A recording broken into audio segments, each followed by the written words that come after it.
दो बार हो जाए। आपके अभिभाषण से पहले कोई बोल नहीं सकता है, परंपरा रही है सदन की। अगर यही वास्तव में आपका हमारा कर्तव्य केवल इतना ही है अभिभाषण के बाद कोई खड़े रह करके केवल भाषण पढ़ना और भाषण सुनना ही है, गलत तरीका है। विधानसभा के बजट सत्र की हंगामे के साथ शुरुआत हो गई है। भाजपा विधायकों ने इतना हंगामा किया कि राज्यपाल ने अभिभाषण बीच में ही छोड़ दिया और उठकर चले गए। दोबारा सदन की कार्रवाई शुरू होने पर भी हंगामा जारी रहा तो स्पीकर डॉक्टर सीपी जोशी ने आरएलपी के 3 विधायकों को एक दिन के लिए सदन से निष्कासित कर दिया। सदन में राज्यपाल का अभिभाषण शुरू होते ही बीजेपी विधायकों ने पेपर लीक का मुद्दा उठाते हुए हंगामा शुरू कर दिया। जैसे ही राज्यपाल ने अभिभाषण पढ़ना शुरू किया, नेता प्रतिपक्ष गुलाब चंद कटारिया खड़े हो गए। कटारिया ने कहा कि राजस्थान में लगातार परीक्षाओं के पेपर लीक हो रहे हैं, युवाओं के भविष्य से खिलवाड़ हो रहा है, आप पर संविधान की रक्षा का दायित्व है, ऐसे कैसे चलेगा। इसके बाद बीजेपी विधायकों ने वेल में आकर नारेबाजी और हंगामा शुरू कर दिया। बीजेपी विधायकों ने पेपर लीक मामले की सीबीआई जांच की मांग करते हुए तख्तियां लहराई। राज्यपाल ने 21 मिनट तक विपक्ष के हंगामे के बीच अभिभाषण पढ़ना शुरू किया, लेकिन हंगामे के कारण वे इसे पूरा नहीं पढ़ पाए और इसे बीच में ही छोड़ दिया। राज्यपाल का अभिभाषण को पढ़ा हुआ मान लिया गया। इसके बाद राज्यपाल विधानसभा से रवाना हो गए। दो बार हो जाए। आपके अभिभाषण से पहले कोई बोल नहीं सकता है, परंपरा रही है सदन की। अगर यही वास्तव में आपका हमारा कर्तव्य केवल इतना ही है अभिभाषण के बाद कोई खड़े रह करके केवल भाषण पढ़ना और भाषण सुनना ही है, गलत तरीका है। आज तक ऐसा नहीं हुआ। मैं सोचता हूँ इस बारे में सोचना पड़ेगा आपको। अगर इस तरह से चलेगा, धज्जियां उड़ा के रख दिया आपने और संवैधानिक पीठ के आप इंचार्ज हो, आप संविधान की रक्षा करने वाले हो, आप संविधान की रक्षा क्या, ये किस तरह से हालात हो रहे हैं। मैं सोचता हूँ अगर यही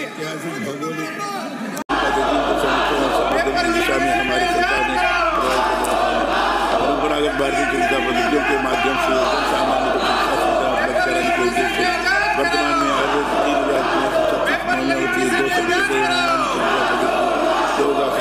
राज्य पहली बार आज के क्षेत्र में 108 योग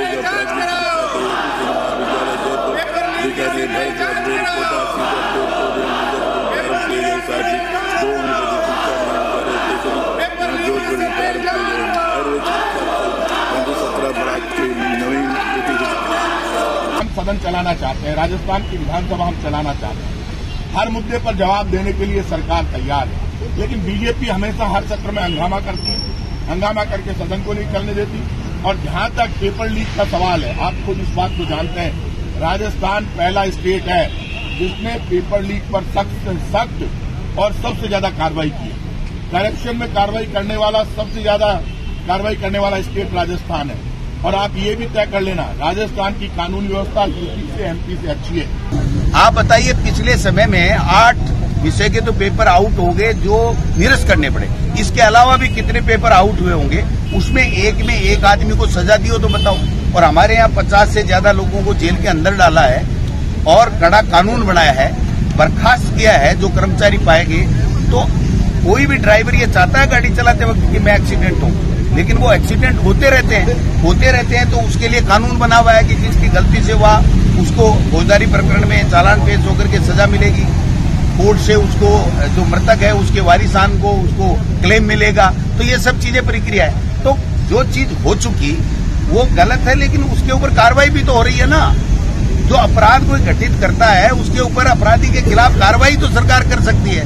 कोई भी राजनीतिक पार्टी या कोई भी नेता ये लिख के दे सकता है क्या कि साहब ये अपराध कतई कभी नहीं होगा किसी के शासन में? ये कोई नहीं कह सकता। हर सरकार का ये जो फर्ज भी बनता है और वो हर सरकार चाहती भी है कि कोई पेपर लीक नहीं हो, हम ज्यादा से ज्यादा युवाओं को नौकरी दें। भाजपा ने भी चाहे होंगे लेकिन वो नहीं दे पाए।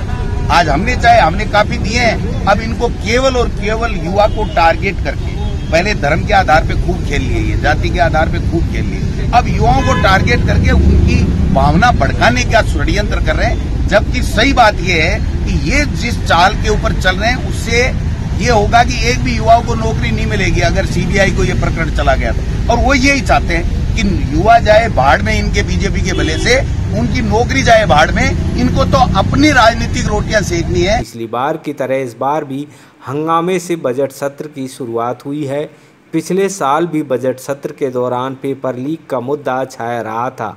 इस बार भी पेपर लीक का मुद्दा मुख्य है। राज्यपाल के अभिभाषण के बाद जब सदन की कार्रवाई शुरू हुई तो भी पेपर लीक पर हंगामा जारी रहा। बीजेपी विधायकों का हंगामा बंद हो गया, लेकिन आरएलपी के तीनों विधायकों ने हंगामा जारी रखा। आरएलपी के विधायक पुखराज गर्ग, नारायण बेनीवाल और बावरी ने पेपर लीक की सीबीआई जांच की मांग वाली तख्तियां ले रखी थी। स्पीकर ने तीनों विधायकों को बैठने के लिए कहा, लेकिन इसके बाद भी नारेबाजी जारी रही। नाराज स्पीकर ने तीनों विधायकों को आज पूरे दिन के लिए सदन से निष्कासित कर दिया। तीनों आरएलपी विधायकों को मार्शल बुलाकर सदन से बाहर करने को कहा। आज हमारी माननीय विधायिका इंदिरा जी, जिन्होंने पेपर लीक के मामले में सीबीआई जांच की मांग को लेकर विरोध प्रदर्शन किया, और जब हमारा तीनों का एक दिन के लिए निलंबन हुआ तो इंदिरा जी को जो पुरुष मार्शल थे उन्होंने हाथ लगाकर बाहर धकेलने का प्रयास किया, जिसका हमने पूरा विरोध किया। हम ये विरोध प्रदर्शन जो है हम माननीय अध्यक्ष जी को भी इसके बारे में अवगत कराएंगे और जरूरत पड़ी तो बहुत बड़ा आंदोलन कराएंगे। हम नारी का जो सम्मान है उसको हम हमेशा ऊंचा रखने का प्रयास करेंगे। विपक्ष के हंगामे पर मुख्यमंत्री अशोक गहलोत ने कहा, बीजेपी नेताओं के पास कहने को कुछ नहीं है, इसलिए राज्यपाल का अभिभाषण नहीं पढ़ने दिया। इनकी चाल है कि धमाल पट्टी करके सरकार की उपलब्धियों को जनता तक पहुंचने से रोकें। सरकार की योजनाओं का लाभ जनता तक नहीं पहुंचने देने का इनका षड्यंत्र है। गहलोत ने कहा कि पेपर लीक की चिंता इनसे ज़्यादा हमें है। अगर हम नौकरी नहीं लगाते तो अलग बात थी। हम जितनी नौकरियां दे रहे हैं उतनी किसी राज्य में नहीं दी जा रही हैं। पेपर लीक इनके सब राज्यों में हो रहा है। जहाँ जहाँ सरकारें बीजेपी की है उन सब राज्यों में हो रहा है, आर्मी में हो रहा है, डीआरडीओ में हो रहा है, और तो और राजस्थान हाईकोर्ट के अंदर भी हो गया। वो अलग मामला है, उसको जितना सीरियस हमने लिया है किसी ने नहीं लिया है। हमने जेल में भेज दिया लोगों को, नौकरी से बर्खास्त कर दिया लोगों को, जो छात्रों ने बेईमानी करने की कोशिश करी उनको डिबार कर दिया आगे एग्जाम देने से। सब कुछ सरकार ने किया। इनकी जैन में बातें सब है, इसलिए कहने कुछ है नहीं। तो आज गवर्नर साहब की स्पीच को इन्होंने होने दिया और नाटक किया, वो अल्लाह किया। मैं इनको कंडेम करता हूँ। ये नेता प्रतिपक्ष सबसे पहले वो खड़े हो गए, ये सोच समझ के आए थे कि हमें क्या हाउस में करना है। अब ये हाउस को इस रूप में चाहेंगे कि लास्ट बजट है इसलिए किसी तरह धमाल पट्टी करो, जनता में हमारी उपलब्धियों का मैसेज नहीं जा रही। इनकी पूरी चाल है कि चुनाव तक का मैं कह सकता हूँ ये उपलब्धियां सरकार के सामने नहीं आए, जनता के सामने नहीं आए, उस षड्यंत्र में लगे हुए हैं। उसी रूप में ये काम करेंगे चुनाव तक, मुझे मालूम है, और हमें इसका मुकाबला ही करना पड़ेगा। ये जो इनका जो सोच है वो बिल्कुल नेगेटिव सोच है। ये नहीं चाहते कि सरकारी उपलब्धियां जनता तक पहुंचे, ये चाहते हैं कि जो हमने घोषणाएं करी उसका लाभ जनता को नहीं मिले। इसलिए भी ये जानबूझ के नाटक करते जाएंगे। इसका मुकाबला भी हमें ही करना पड़ेगा, हमारी पार्टी को ही करना पड़ेगा, मैं कहता हूँ। ठीक है। विधानसभा के बजट सत्र में पेपर लीक के मुद्दे पर बीजेपी सरकार को पुरजोर तरीके से घेरेगी। इसके लिए खास तौर पर रणनीति बनाई गई है। बीजेपी इस मुद्दे पर सदन में बहस करवाने की मांग रखेगी। पिछले बजट सत्र में पेपर लीक और नकल के मुद्दे पर भारी हंगामा हुआ था। कई दिन कार्रवाई बाधित रही थी, बाद में सरकार ने जवाब दिया था। इस बार भी पेपर लीक पर सरकार का सदन में जवाब आ सकता है। एकजुट हो रहा है। कैलाश मेघवाल साहब बैठे हुए थे, वसुंधरा जी बैठी हुई थी, बाकी लोग चुपचाप खड़े हुए थे।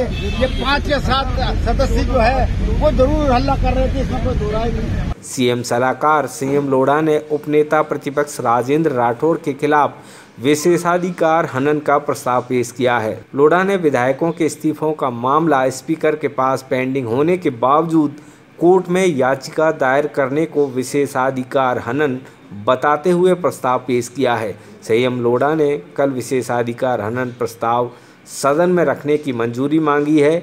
अब स्पीकर इस पर फैसला करेंगे। इस मुद्दे पर भी जो भी फैसला होगा उस पर हंगामा होना तय है। विशेषाधिकार हनन का प्रस्ताव नियम और प्रक्रियाओं के लिए बनता नहीं, मामला जुडिशियल रिव्यू में है, उसको मंजूर नहीं करना चाहिए। फिर भी अगर मुस्लिम मेजोरिटी के नाम पर मंजूर होगा तो डट कर मुकाबला। अगर आपको हमारी यह वीडियो पसंद आई हो तो लाइक, शेयर एंड सब्सक्राइब जरूर करें और बेल आइकन को दबाना ना भूलें, ताकि आपको आपके इलाके और प्रदेश की खबरें सबसे पहले मिलें।